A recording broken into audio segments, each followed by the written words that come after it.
ఎన్నడూ ఊహించలేరు. ఎక్కడో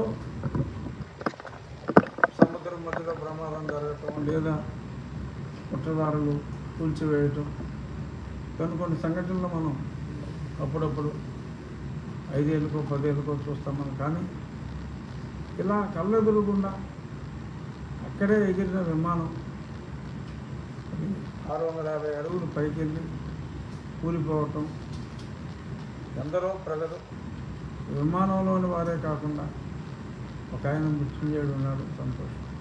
కానీ సుమారు ఒక 80 నుంచి 90 మంది భోంచేస్తున్న వాళ్ళు, హాస్టల్లో ఉన్న వాళ్ళు కూడా మరి సడన్గా ఇలా మృత్యువాత పడటం, ఇది పెను విషాదం.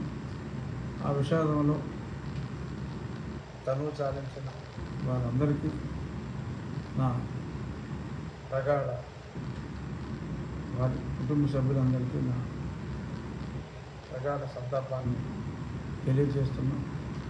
మళ్ళీ ఇటువంటి సంఘటనలు పునరావృతం కాకుండా ఏం చేయాలనే దాని మీద పెద్దలు నరేంద్ర మోడీ గారు కూడా అక్కడే పర్యటిస్తున్నారు. ఈరోజు ఉదయం నుంచి మళ్ళీ డీజీసీఏ సంబంధిత శాఖలన్నీ కూడా మరింత అప్రమత్తమై రాబోయే రోజుల్లో ఇటువంటి విపత్తులు జరగకుండా చూడాలని, ఇటువంటివి జరగకుండా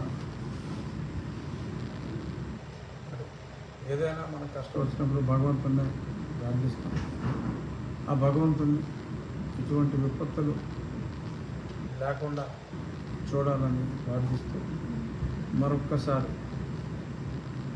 ఆ దుర్ఘటనలో మరణించిన వారి కుటుంబ సభ్యులందరికీ సానుభూతి తెలియజేస్తున్నాం.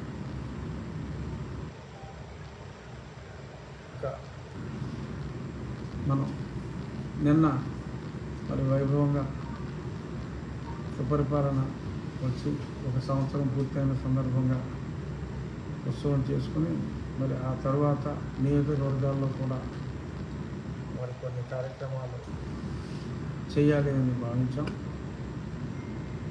మరి ఆ సంఘటన జరిగినందువల్ల ఆ కార్యక్రమాన్ని వాయిదా వేయడం జరిగింది. అంచేత ఆ వాయిదా వేసిన క్రమంలో మన నియోజకవర్గానికే రెస్ట్రిక్ట్ అవుతూ మన నియోజకవర్గంలో జరిగిన అభివృద్ధి